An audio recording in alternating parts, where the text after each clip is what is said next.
Bom dia, pessoal! Seja bem-vindo a mais um canal de Thaís Tutoriais. Isso aí!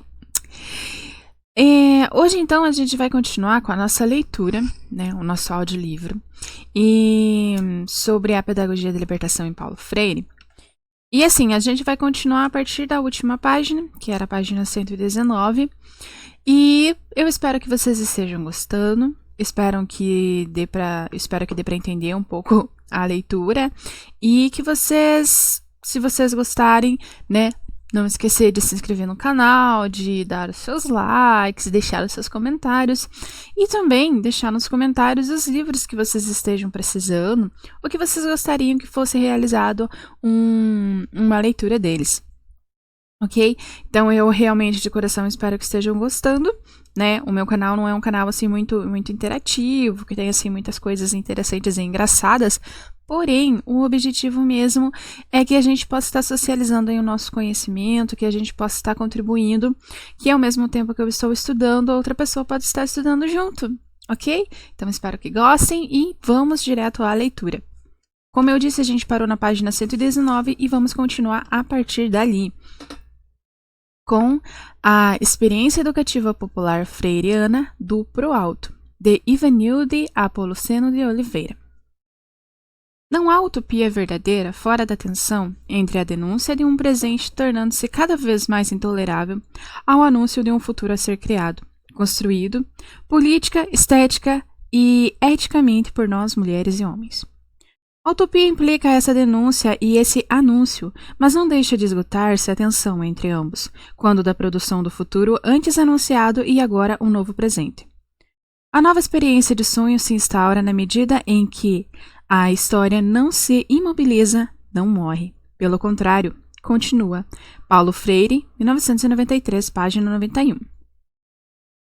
Por meio do relato da experiência de educação de jovens e adultos do Pro Alto, Programa de Alfabetização de Jovens e Adultos, Processo Social para a Libertação, da Universidade do Estado do Pará, procura identificar em suas ações educativas os pressupostos educacionais de freirianos e a sua contribuição para a transformação do educador. Trata-se de uma pesquisa bibliográfica com análise das publicações de Paulo Freire e do levantamento de alguns documentos do Pro Alto, como o histórico, o estatuto, o projeto, os seus relatórios, além de textos produzidos no processo pedagógico. O Pro Alto e a sua experiência de alfabetização de jovens e adultos. Criado em 1995 pela iniciativa dos alunos do Centro Acadêmico e de professores do curso de Pedagogia do Centro de Ciências Sociais e Educação da Universidade do Estado do Pará, esse programa vem se constituindo em uma prática pedagógica de compromisso político com as classes populares, cuja fundamentação teórica é o pensamento educacional de Paulo Freire. Atende as comunidades da Vila de Barca e Barreiro, localizadas no bairro periférico de Telégrafo e do Sacramenta, em Belém, Pará, assumindo como objetivo o compromisso político-pedagógico com a alfabetização da classe trabalhadora numa dimensão libertadora, através do estabelecimento de uma leitura e compreensão da vida e do mundo, permitindo ao educando refletir sobre a sua própria realidade e desenvolver, sobretudo, o hábito de pensar, partindo do conceito de senso comum para chegar a uma compreensão mais rigorosa da realidade. O Pro Alto procura, por meio da relação dialógica com os segmentos populares das áreas periféricas do município de Belém, centros comunitários, comunidade eclesial, escolas, sindicatos, clubes de mães e outros, constituir-se de uma ação universitária articulada e entre a pesquisação sobre a realidade social dessas comunidades, por um lado, o ensino e a extensão, e por outro, lutando, assim, contra o analfabetismo mediante atividades educativas críticas compartilhadas com a população não escolarizada. Os jovens e adultos com os quais trabalha no processo de alfabetização são aqueles das classes populares que não tiveram acesso à escola na idade da chamada escolarização obrigatória, a faixa etária de 7 a 14 anos, ou foram dela expulsos.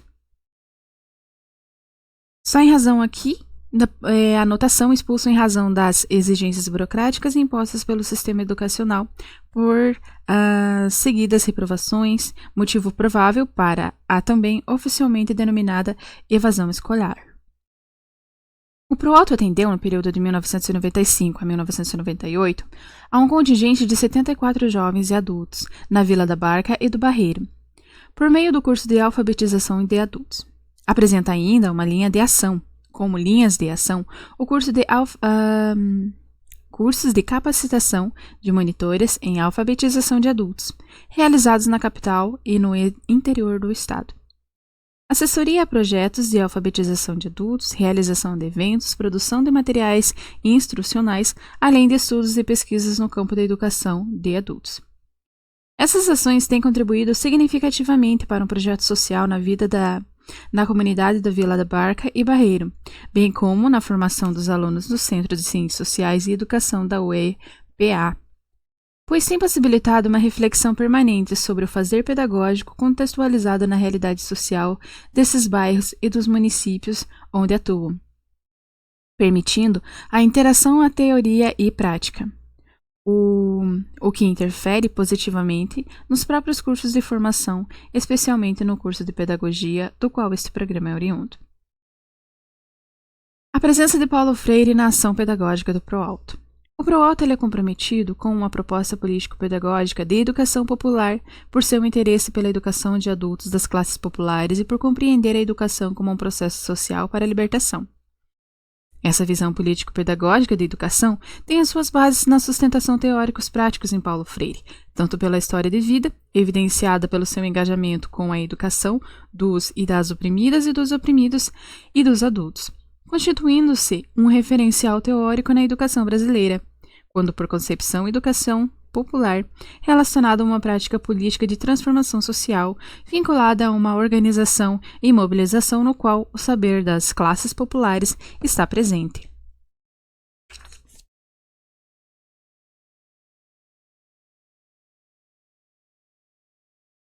Educação freiriana popular e democrática é aquela que o povo cria, efetivada com as classes populares, isto é, mediante sua participação na construção do conhecimento e no processo educacional, em contraposição àquela direcionada para o povo. Educação que, para Freire, se continua em uma pedagogia do oprimido e prática educativa humanista e da liberdade. Pedagogia construída com ele e não para ele, enquanto os homens e mulheres ou povos nas lutas incessantes de recuperação de sua humanidade. Pedagogia que faça da opressão e das suas causas objeto de reflexão dos oprimidos e de que resultará no seu engajamento necessário na luta por libertação.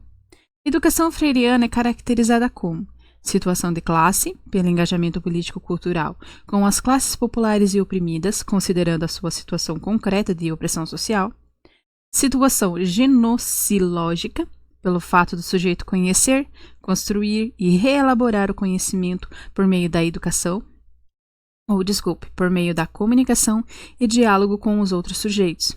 Situação de praxis, tendo em vista a possibilidade dos seres humanos refletirem e agirem sobre o mundo para transformá-lo. Situação ético-política, na medida em que compreende a ação da comunicação e de intervenção sociocultural do homem no mundo, entrelaçada por uma relação de classe e de poder.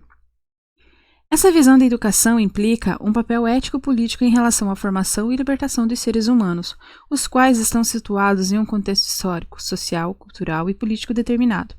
Por isso, é fundamental para Freire que o educador tenha certeza a favor de quem se faz educação. O trabalho crítico de alfabetização de jovens e adultos desenvolvido pelo Proalto tem como referência a visão freiriana de alfabetização, como ato de conhecimento, como ato criador e como ato político, é um esforço de leitura do mundo e da palavra. Essa alfabetização dimensiona pela leitura crítica do mundo e pela palavra, não sendo uma ação de conhecimento criador e política, devendo ser analisada como contexto das relações sociais e poder e na compreensão dialética do processo de reprodução, transformação sociocultural, do qual a educação faz parte. A superação da contradição opressor-oprimido só é possível, conforme Freire, pela praxis, isto é, pela reflexão e ação dos homens sobre o mundo para transformá-lo, e pela criticidade, porque a superação exige a inserção crítica dos oprimidos na realidade opressora, com que, objetivando-a, simultaneamente atuam sobre ela. Esse processo de desvelamento crítico da realidade constitui a conscientização, realizada entre homens e mulheres em sua ação dialógica e de comunicação. Para ele, não há conscientização se, de sua prática, não resulta ação consciente dos oprimidos como classe social explorada, na luta por sua libertação. A prática educativa crítica, dialógica e democrática proposta por Freire implica reconhecer o outro e a outra como sujeito do conhecimento e de cultura, reconhecer no outro e na outra o direito de dizer a sua palavra e estabelecer as suas ações concretas com o outro e com a outra, permitindo a sua participação no processo educativo. Implica valorizar o conhecimento do aluno e do saber popular, desmistificando o poder do saber científico na educação escolar.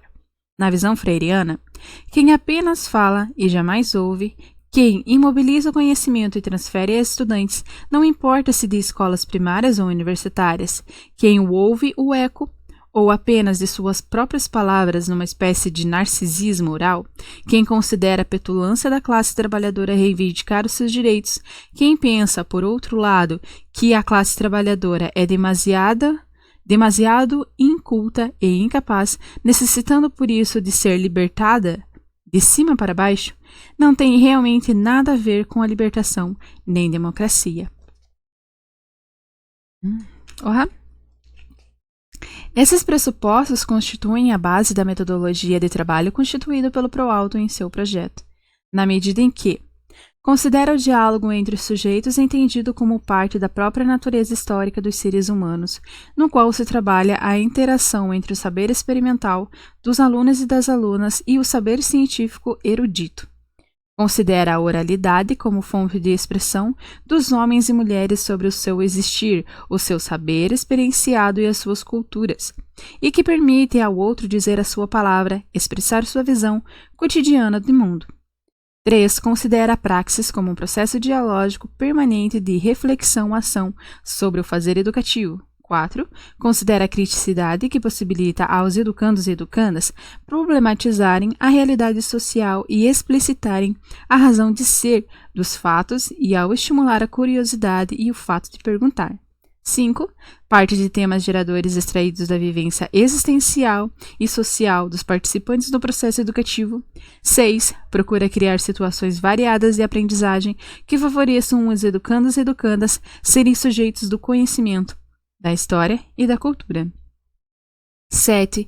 Desenvolve técnicas diversificadas procurando trazer para a sala de aula o cotidiano, o estético, o ético e as contradições sociais por meio das variadas formas de linguagem e instrumentais da escrita. Na concepção freiriana da educação popular, a tarefa da liderança revolucionária e do educador popular é de militância, é de problematizar a realidade mediante o diálogo com o povo e com os educandos. Para Freire e Schor, os educadores libertadores não são missionários, não são técnicos, não são meros professores, têm de tornar-se cada vez mais militantes. É com base no trabalho de militância crítico e libertador proposto por Freire que o Proalto busca construir a sua ação educativa com jovens e adultos das classes populares de uma região plena de riquezas naturais e culturais, mas de vasta pobreza social, a Amazônia. Esse registro da presença de Paulo Freire no Proalto evidencia a importância histórica do seu pensamento educacional, que ultrapassa barreiras geográficas e demonstra a atualidade de sua fala e de suas categorias teóricas construídas em processo de reflexão constante de seu fazer social e educacional cotidiano. A atualidade de seu pensamento educacional está em ser historicamente contextualizada na problemática da exclusão e da relação de opressão entre as classes sociais e em constituir-se numa educação crítica, humanista e libertadora, efetivada com as classes populares, superando práticas educativas tradicionais e alienantes para que excluem e não atendam às suas necessidades sociais e culturais. O compromisso político com as classes populares e com o projeto de mudança social vivido por Paulo Freire em suas experiências educativas, expresso em sua construção teórica e historicamente passa da pedagogia do oprimido à pedagogia da autonomia. Em contribuído para o fortalecimento das ações político-educativas do Proalto, o exercício de reflexão pelos educadores e educadoras sobre a sua prática docente e, sobretudo, para uma postura crítica ante o contexto educacional paraense e brasileiro. Página 127. Uma Pedagogia da Esperança, ou 30 anos depois da Pedagogia do Oprimido, de Paulo Freire. Joaquim Dabit. O livro de Paulo Freire, Pedagogia do Oprimido, tornou-se popular na Alemanha no fim da década de 1960, a época do despertar, quando o movimento dos estudantes redescobriu as já quase esquecidas teorias clássicas do marxismo. A teoria crítica da escola de Frankfurt, desenvolvida por Max Horkheimer e Theodor Adorno, tornou-se o foco de todos os debates políticos da época. O livro de Herbert Marcuse, One-Dimensional Man, deu um novo impulso ao movimento. A direita e a esquerda divergiam vastamente. O positivismo ou o pensamento positivista em geral era uma questão para conformistas e parasitas. Para os reacionários, por outro lado, Marcuse defendia veemente o pensamento negativo como um único que continha relevância sociocrítica. Os pais dos e das estudantes rebelados em 1968 haviam sido combatentes de guerra e, de maneira geral, defensores do regime nazista. Embora os primeiros governos do pós-guerra na República Federal da Alemanha não fossem sucessores de Hitler, eles não haviam concretizado totalmente a esperança do seu povo por uma Alemanha livre e democrática. Em muitas áreas, estruturas autoritárias haviam sido restauradas ou solidificadas, quando o antigo nazista Hans Georg Keisner tornou-se chanceler da República. A juventude crítica perdeu a fé nas possibilidades de, ainda jovem, a democracia curar-se a si mesma. Exames de jovens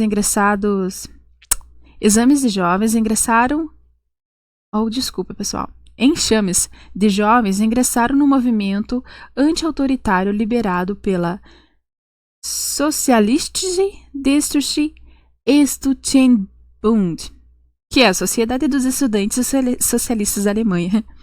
Na época, a pedagogia alemã quase não havia produzido educadores capazes de acompanhar a rebelião interna dos jovens contra as condições correntes. O lema Unter den Talaren der Muff von 1000 Jahren ele só tem o cheiro rançoso de 1000 anos abaixo de suas becas, revelava a atitude dos jovens em relação às universidades. Esse lema se referia ao absolutamente incrustatus statu quo das universidades, nas quais a antiquada aparência dos professores assumiu um caráter simbólico. A ciência educacional também era afetada pelas condições pré-democráticas. Ao mesmo tempo, os estudantes se envolviam nos assuntos de continentes distantes, como a Revolução Cultural da China, os movimentos sociais revolucionários da América Latina e especialmente a Revolução Socialista em Cuba. A Guerra Americana do Vietnã e as estruturas feudalísticas da Pérsia, todas essas tendências eram discutidas em inumeráveis seminários, mesmo contra a vontade do professor e da professora. Nesses anos, ocorreram extensas reformas no sistema educacional da Alemanha, de tal forma que todos e todas os estudantes pudessem receber uma educação de qualidade. A reformulação curricular foi iniciada com o objetivo de favorecer oportunidades iguais, dar maior poder de decisão e contribuir para a emancipação dos estudantes.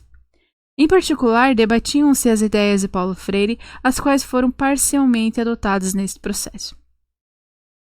As universidades discutiam cada vez mais como seriam as características de um sistema educacional democrático que consistisse no maior número possível de componentes emancipadores. Uma vez que o ensino socialista do leste da Europa continha componentes um tanto autoritários, os estudantes e as estudantes começaram a investigar as ideias de líderes socio-revolucionários e reformistas sociais do Terceiro Mundo. Para os estudantes pedagogos, o livro de Paulo Freire, Pedagogia do Oprimido, parecia ser a chave para uma visão crítica do mundo. O autor não havia parado na análise do status quo, mas foi além, fornecendo meios pedagógicos de como mudar o mundo. A pedagogia de Freire deu origem a numerosos modelos educacionais que visavam a mudança social. Um modelo exemplar consistia em um curso de formação para professores na recém-fundada Universidade de Oldenburg. Em projetos baseados na prática, os temas eram amplamente discutidos, ensinados e aplicados numa atmosfera de quase igualdade entre professores e professoras e estudantes. A experiência da sala de aula era integrada ao curso acadêmico de estudantes, em contraste aos bastante fossilizados internatos anteriores. Inspirados, os estudantes e as estudantes mantinham grande motivação profissional, mesmo muitos anos após a sua graduação. Muitos outros grupos e indivíduos integraram as ideias de Paulo Freire ao seu trabalho, como, por exemplo, os jardins de infância alemães, que introduziram as abordagens situacional, o que engajou as crianças a incorporarem as suas próprias ideias do mundo ao currículo escolar. Em Brandenburg, estado do leste alemão, a matéria Valores e Padrões Sociais, que substituía a introdução religiosa, era também derivada de pedagogia freiriana. Em Zurique, na Suíça, jovens imigrantes italianos frequentavam a escola vocacional para imigrantes que, no mesmo modo, trabalhava a pedagogia de Freire. Na Bélgica, de fala alemã e francesa, a Pies University em Namur, foram adotadas muitas de suas ideias em trabalhos concretos pela paz. Na Alemanha e Áustria, pedagogos e reformistas freirianos desenvolveram uma rede de comunicação entre si. Além disso, ainda existem vínculos com as escolas independentes, especialmente com aquelas do movimento Montessori. A Academia para Jovens Católicos, Cologne Waldberg, tem trabalhado com os métodos freirianos já há muitos anos. O Restrito Seminário de Hamburg, no Elba, desenvolveu um projeto intitulado Lerner Kunem, já elete, todos podem aprender, por meio do qual os deficientes mentais aprenderam aritmética, a ler e escrever. Esse projeto tornou-se bastante conhecido e a produtora de filmes da Alemanha do Norte, NDR Norddeutschen Rundfunk, discutiu um filme a respeito do seu sucesso. Pedagogos freirianos têm há anos apresentado em seu trabalho em convenções da Igreja Protestante. Em Munique, uma rede de grupos de estudos sociopolíticos apoiou o trabalho de Freire por um novo ângulo de desenvolvimentista. Por muitos anos, a Sociedade de Paulo Freire, que utiliza sobretudo as abordagens do Teatro do Oprimido, de Augusto Boal, resultou desse trabalho. A lista de exemplos no que se refere a Europa de língua alemã poderia ir muito além do que já foi mencionado. É suficiente dizer que a abundância de projetos em outras ações europeias comprovam que, mesmo nos dias de hoje, 3 décadas depois, a filosofia freiriana encontrava-se viva. Depois de 30 anos de estudo da obra de Paulo Freire, a Universidade Karl von Jossitesky de Oldenburg estabeleceu um enfoque de pesquisa freiriano. Um pouco antes de sua morte, esse educador foi premiado com o título de doutor honorário pelo Departamento de Educação dessa universidade. Tal prêmio marcou o início de uma cooperação mais próxima com um renomado pedagogo e também de uma reflexão sobre as maneiras de aplicar a sua pedagogia na prática. Nesse meio tempo, Ana Maria Freire, sua viúva, tornou-se negociadora entre o seu país de origem, o Brasil, e a Universidade de Oldenburg. Esses esforços mútuos deram origem a uma sociedade acadêmica independente, a Paulo Freire Cooperazione, que atua como mediadora entre várias áreas de pesquisas agrupadas sob o termo pedagogia freiriana.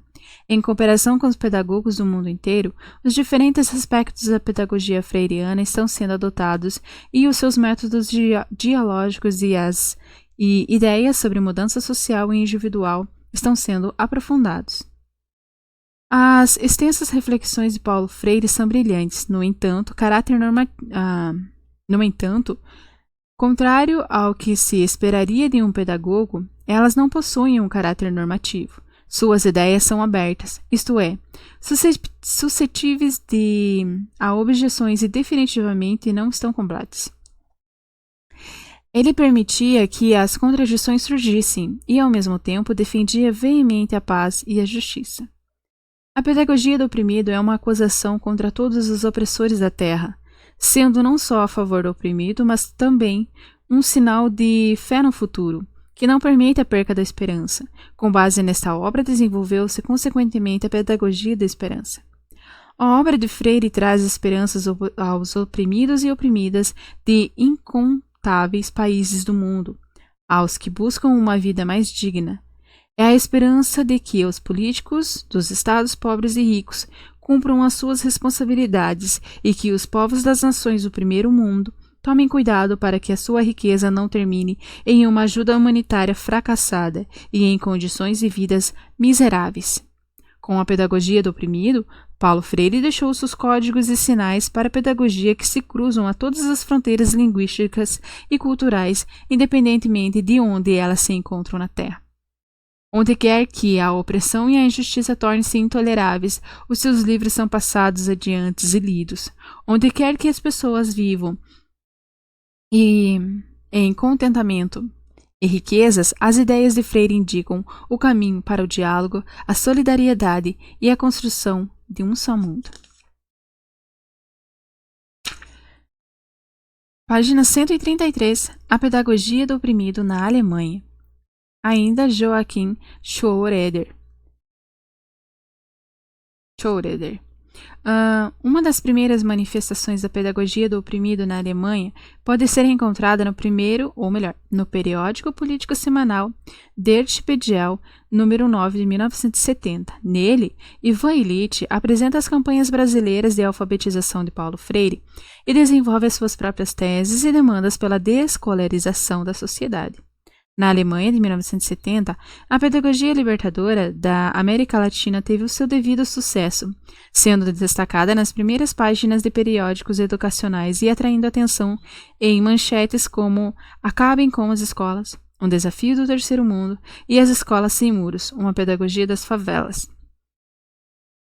Vários livros sobre o mundo também foram publicados. Já em 1971, Hartmut von Heiting polemizou as teses de Freire e Illich em Cuernavaca ou Alternativas à Escola. Pouco mais de 2 anos depois apareceu a obra Nova Visita a Cuernavaca, na qual ele adota uma posição basicamente crítica sobre a descolarização. Em rápida sucessão, 3 livros de Paulo Freire foram traduzidos para o alemão, ou seja, Pedagogia do Oprimido, 1971, Educação como Prática Libertadora, 1974, e o frequentemente negligenciado Pedagogia da Solidariedade. Várias obras que faziam relatos sobre a educação popular latino-americana também foram publicadas. A questão relativa à transferência de conceitos educacionais procedentes das sociedades periféricas para a sociedade industrializada de centro foi discutida nos seguintes livros: Benedict e Heibacher, em 1977, Hernandes, em 1977, Dauber e Simple-Furthofer, em 1981, e Joe Hai, em 1985 e Mas, em 1986. Entretanto, na Alemanha atual, tanto o interesse como os conhecimentos sobre a educação popular na América Latina são limitados a pequenos grupos distintos. Os intensos e controvertidos debates sobre a pedagogia do oprimido não acontecem mais. Ainda assim, existem traços da adoção e desenvolvimento crítico da pedagogia da libertação em alemão. A seguir, apresento 5 teses sobre a contribuição feitas pela pedagogia do oprimido na construção da teoria prática educacionais na Alemanha. Então, pessoal, vamos parar só um minutinho para a gente beber um chá. Em 1 minuto a gente retorna.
Ok, voltamos.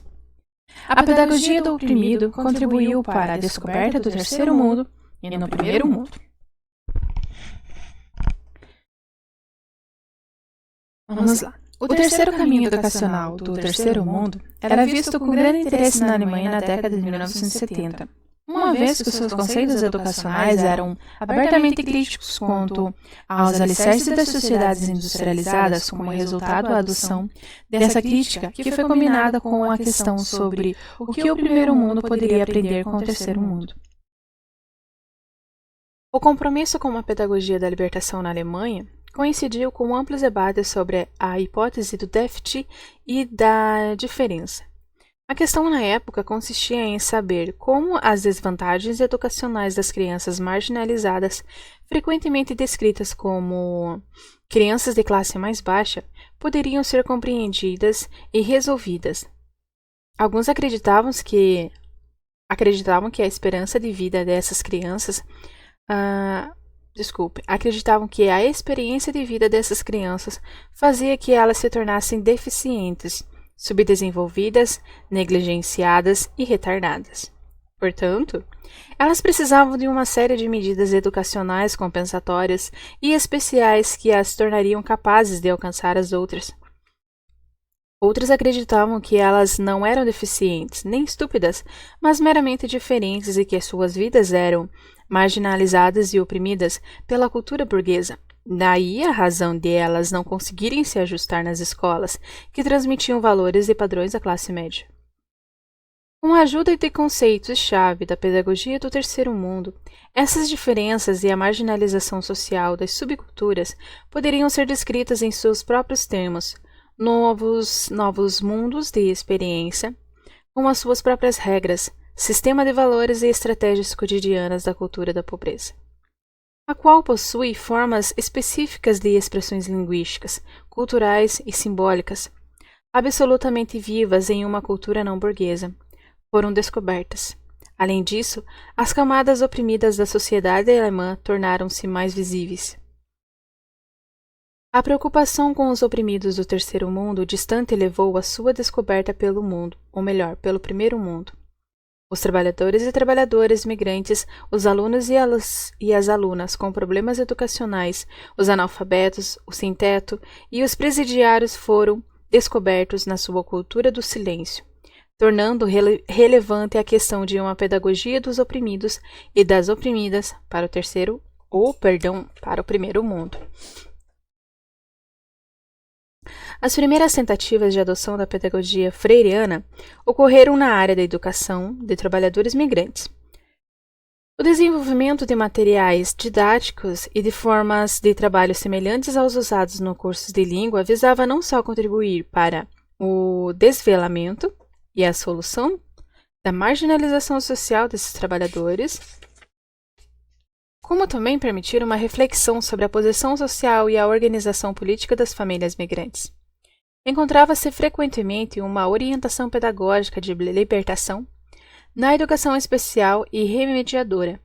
Esse tipo de educação adotou em particular o conceito freiriano do diálogo, passando a perceber o mundo do deficiente e do oprimido e as suas condições de vida alienantes de estudantes das classes sociais desprivilegiados como base na própria perspectiva desses grupos. A orientação pedagógica libertadora permitiu ainda que educadores se tornassem capazes de dialogar, ganhando assim um acesso real às crianças e jovens marginalizados. Outra área importante da praxis na qual a pedagogia libertadora causou um impacto foi a do sem-teto, uma abordagem que focalizava a experiência de vida e a pesquisação, tentou descrever a cultura da pobreza encontrada em seus abrigos. O trabalho com os grupos marginalizados foi executado mediante a investigação da vida cotidiana dos sem-teto e projetos desenvolvidos com crianças e jovens, projetos práticos como aqueles que focalizavam os abrigos de Munique Hasenberg. Utilizaram uma abordagem que combinava a conscientização e o trabalho social, embora a reivindicação política por libertar os sem-tetos não conseguisse ser sustentada. esses projetos foram convincentes no que se refere à sua abordagem metodológica e aos materiais que geraram. A pedagogia do oprimido possuía um poder de fascinação na Alemanha politizada da década de 1970, em razão de sua demanda por uma prática pedagógica independente da escola formal. Essa pedagogia contribuiu para o desenvolvimento de alternativas à instrução escolar. A crítica da escolarização tradicional, fossilizada e alienante, que funcionava como veículo social de colonização da vida diária e da mente dos estudantes, conduziu a demanda popular na Alemanha em busca de alternativas à escolarização. O aprendizado começou a ser visto como a internalização crítica ou construção da realidade, mobilizando as pessoas e dando origem a movimentos sociais. Não é possível fornecer uma visão completa da miríade de grupos de interesse e iniciativas comunitárias que apresentavam alternativas para a educação formal e extramuros. Segundo estimativas, existem cerca de 50 a 60 mil organizações comunitárias, grupos de interesses e projetos de autoajuda na Alemanha, os quais envolvem 2% da população. Esses grupos incluem centros juvenis e socioculturais, iniciativas relacionadas à saúde, oficinas científicas, firmas independentes e para a reabilitação de drogados, organização de trabalho com os sem-teto e os prisioneiros, bancos ecológicos, grupos do terceiro mundo e etc. A abordagem sociopolítica da educação para a autoajuda é o fator comum que une todos esses grupos, ou seja, seus participantes ou membros que assumem responsabilidade por si próprios, participando e contribuindo para mudar as relações sociais. Essa forma de educação alternativa luta pela autodeterminação, organiza e administra a si mesmo. Baseia-se no desejo do indivíduo pela liberdade e autodeterminação. No processo social do aprendizado, desenvolve conceitos comuns que melhor se ajuste às necessidades desses indivíduos. As contradições que surgem tornam-se impulsos para a contínua busca por respostas. A educação alternativa problematiza. A sua abordagem metodológica não é a da realidade social, em relação à qual assume uma posição crítica, reconhecendo ao mesmo tempo o seu potencial de transformação. É uma pedagogia comprometida, engajada, que reconhece oportunidades e zonas libertadas, espaços livres na sociedade. As raízes das bases teóricas e metodológicas dessas iniciativas são múltiplas. Muitas dessas organizações agrupam-se na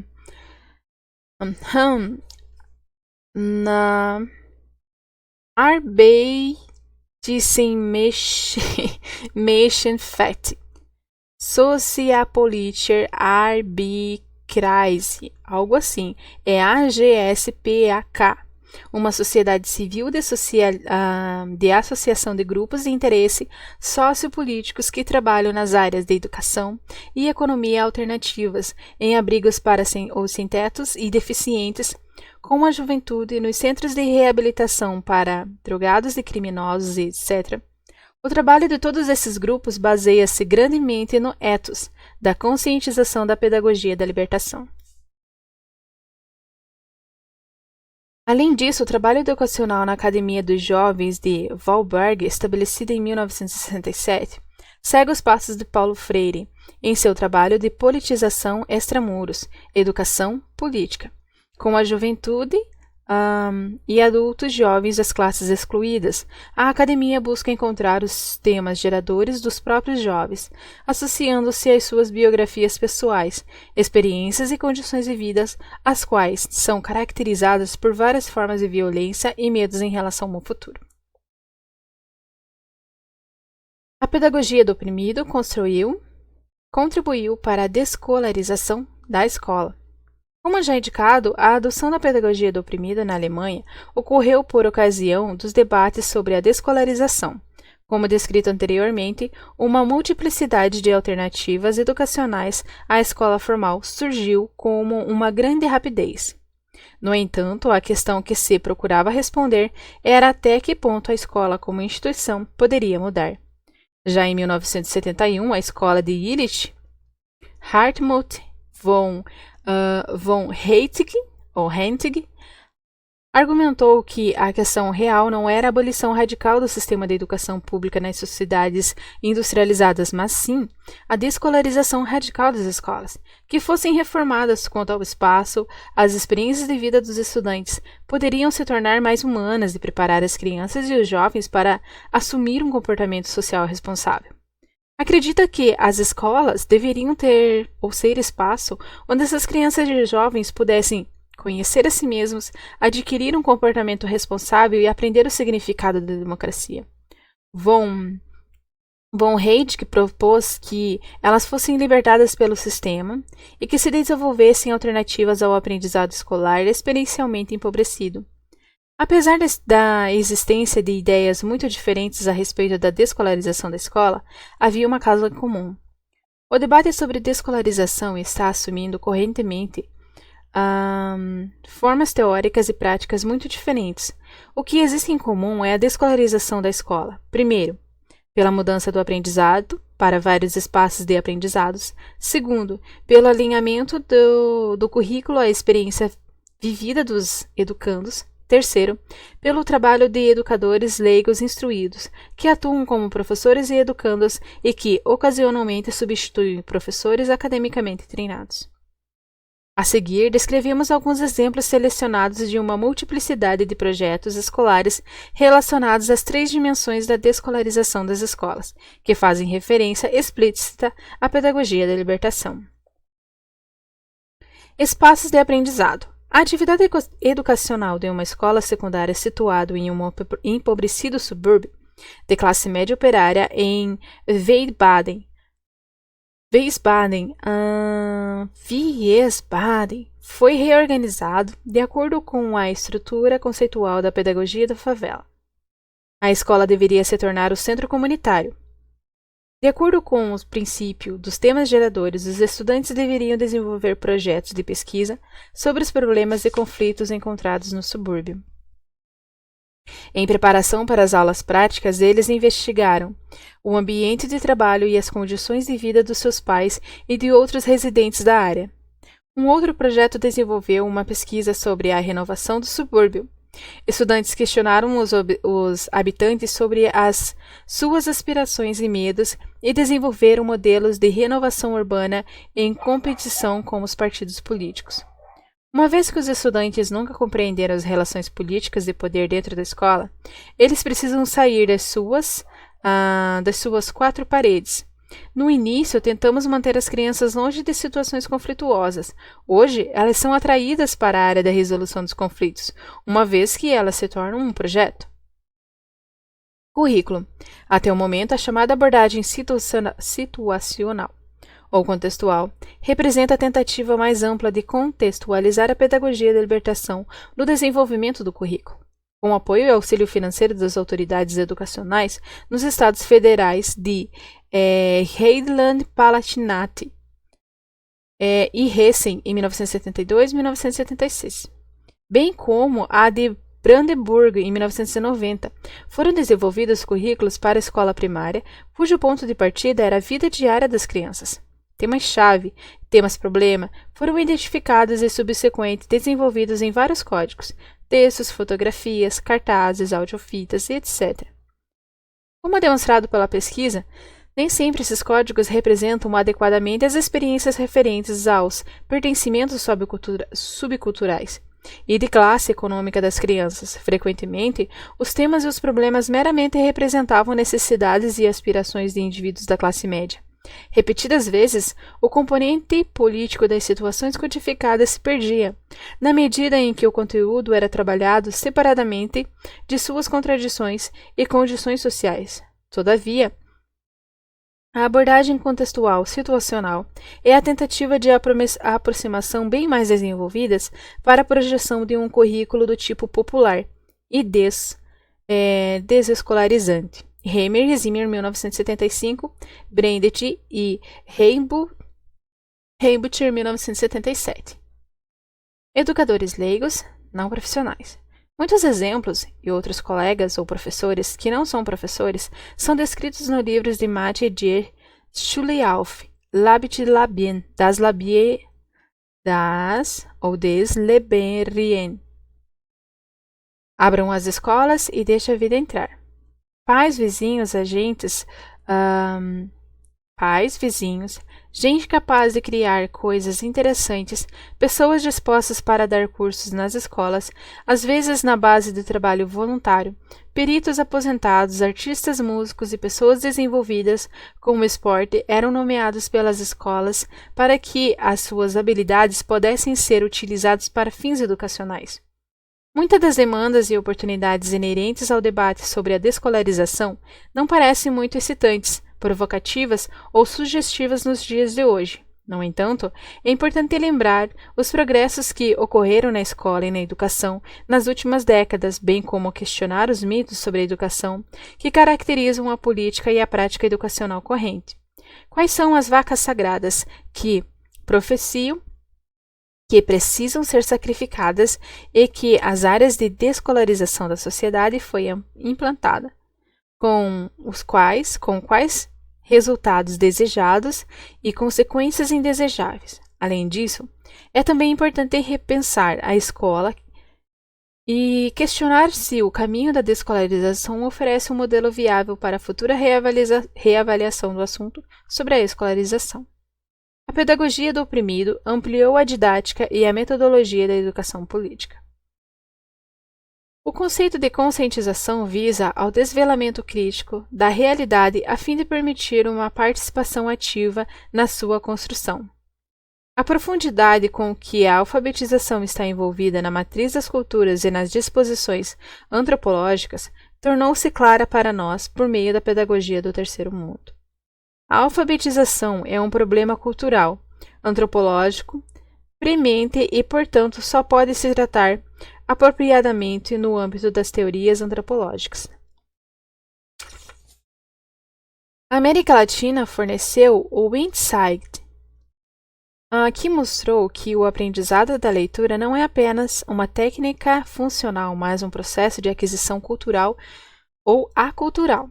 A alfabetização e o processo de construção do conhecimento são um evento social de profundo significado político. A percepção crítica da realidade por intermédio da leitura é um ato de engajamento crítico em relação à própria realidade ou conscientização. A pedagogia do oprimido é radical na medida em que mostra o significado político e até mesmo da educação elementar. A capacidade de ler e escrever não é vista como um requisito para a educação política, tendo sido demonstrado que a politização ocorre no processo de aculturação, como escreveu Hitler, referindo-se aos textos de leitura para as escolas alemãs. Se no interesse das crianças desprivilegiadas e marginalizadas, pessoal, me desculpa de coração, como escreveu Hitler, referindo-se aos textos de leitura para as escolas alemãs, God.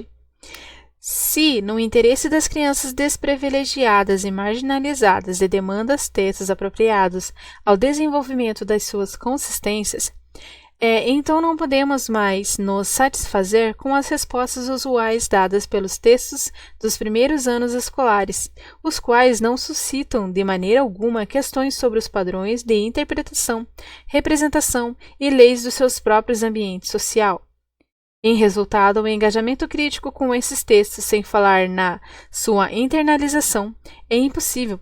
Eles não levantam dúvidas nem críticas sobre a normalidade que, pelo contrário, buscam constantemente reafirmar, preservar e transmitir.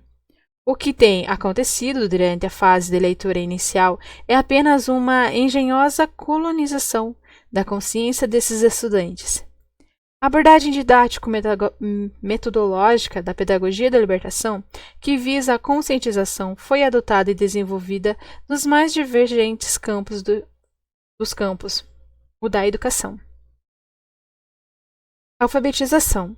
Repetidamente, a abordagem freiriana foi utilizada para a leitura, a escrita e a aritmética, decodificação de temas-chave codificados, Na alfabetização de adultos, conto no trabalho de alfabetização com crianças migrantes.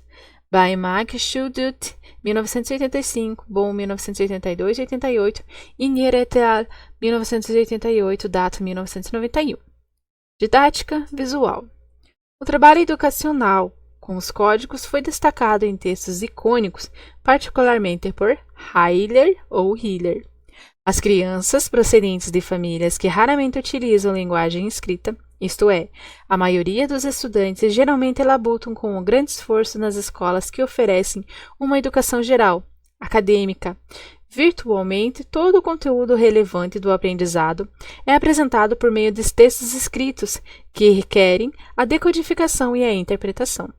Os estudantes que, por qualquer razão, lutam para compreender os textos e especialmente para criá-los, encontram-se em contínuas desvantagens. Há alguns anos, essas preocupações levaram à produção de materiais que usavam, sobretudo, textos icônicos, isto é, material visual de todo o tipo, com referências e matrizes textual, visual, interdependentes e instrucionalmente organizado. Como base para os processos educacionais, a preocupação com o significado didático de formas icônicas foi estimulada pelo trabalho teórico de Paulo Freire sobre a alfabetização conscientizadora, particularmente por meio de desenhos e caricaturas do seu artista gráfico, Claudius Secom. A pedagogia da libertação contribuiu para o desenvolvimento de conceitos dialógicos na educação política. A pedagogia da libertação também propiciou um estímulo importante na didática do conflito Norte-Sul. Nos círculos de educação política emergiram os repetidos lembretes de que o aprendizado sobre o mundo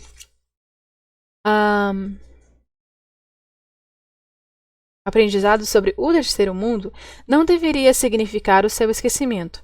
Com a adoção da teoria da dependência, a existência de um vínculo estrutural entre as ricas sociedades de consumo e as misérias do terceiro mundo torna-se clara. Tal vínculo requeria certas ações por parte dos países supradesenvolvidos, tendo sido sumarizada na frase pense globalmente, age localmente. Em parte pela intenção de delimitar a influência da pedagogia da libertação, em parte pelo seu explícito recuo, publicaram-se os conceitos e materiais para a educação política, cuja finalidade era fornecer respostas educacionais para as questões globais, locais e individuais, originadas pelo sub- e supradesenvolvimento. Materiais pioneiros, cujas estruturas de compreensão conceitual da alfabetização cultural eram deliberadamente provocativas, foram publicados por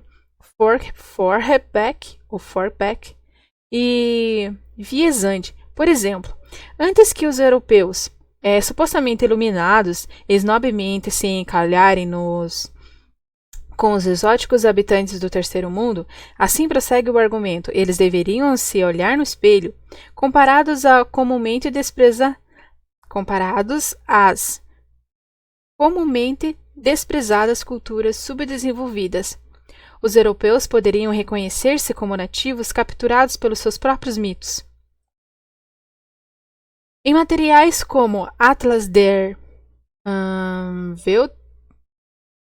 Weltverwicklungen, o Atlas dos Sistemas Globais Articulados, um livro ilustrado genuíno sobre a pobreza mundial, a ecologia global e o envolvimento local, questões chaves de sistemas globais articulados são discutidos com a finalidade de mostrar a interconexão entre o doméstico e o estrangeiro, bem como as formas pelas quais o sistema de dependência estrutural continua a existir na nossa sociedade global. Vários grupos políticos e agências para o desenvolvimento aderiram aos princípios da pedagogia da libertação. E em seu trabalho educacional, tais como Dritte Wethaus, já mencionado, o do Peru, o Jugendaus, Nürnberg, o EPIZ, Centro de Informação sobre o Desenvolvimento, e em Reutlingen, o Schant e o Werkstatt. O Werkstatt 3, Oficina 3. De Hamburg, desde 1975. A Arbeitskreis. Oh, gente. Arbeitskreis.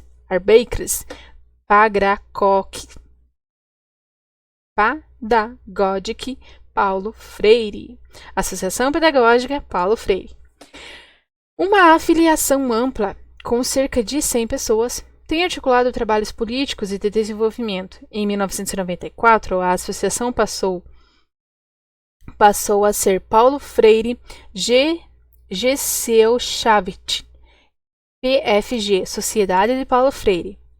As cartas de Freire expandiram-se para um periódico trimestral, o Zeitschrift für Berufende Pädagogik, o Pädagogik.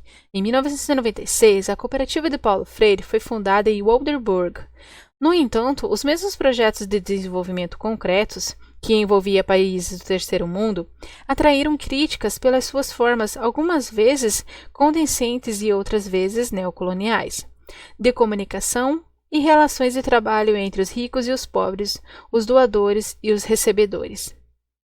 Essas críticas eram geralmente associadas à demanda por formas de cooperação, caracterizadas pelo diálogo, participação e solidariedade.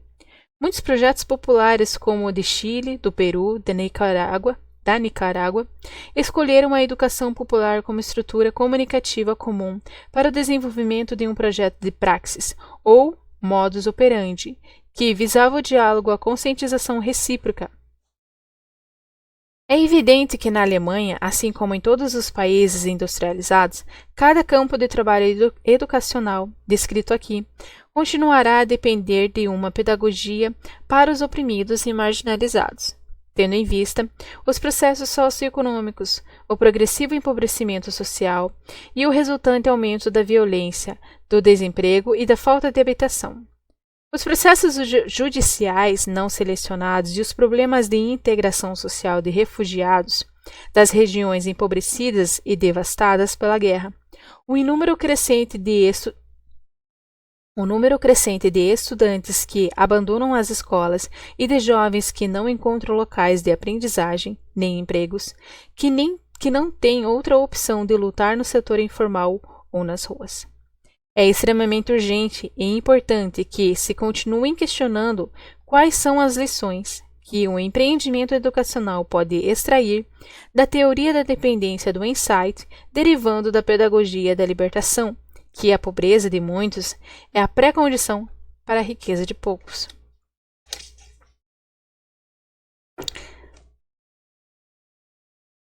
Ok, pessoal. Então hoje a gente para um pouquinho. No próximo vídeo a gente vai estar vendo, lendo a partir da página 147, mas que para o nosso vídeo não fique assim tão comprido hoje, que nem o último que ficou aí umas 3 horas, Jesus.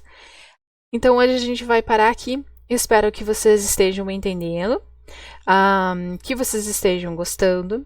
Se vocês quiserem deixar aí embaixo sugestões de como ler as palavras em alemão e em francês de uma forma mais fácil, deixa aí aqui nos comentários. Vai me ajudar muito para eu aprender a falar desse jeito. Tá, Thaís, é só fazer um curso. Não, por enquanto eu não posso fazer curso. Não dá. Condições, eu não tenho tempo financeiro para isso. Mas eu espero que vocês gostem mesmo. E me desculpem pelas palavras erradas. E desculpa por eu confundir Hitler com Hitler. Nossa. Sério, pessoal. Espero que vocês realmente estejam gostando. Que vocês possam estar ouvindo o próximo vídeo. E aí, qualquer coisa, deixa no comentário. Dá um like, se inscreve. De coração, obrigada. Até logo. E acostume-se comigo, que sou meio louquinha mesmo. Obrigada de coração, pessoal. Até logo. Tchau.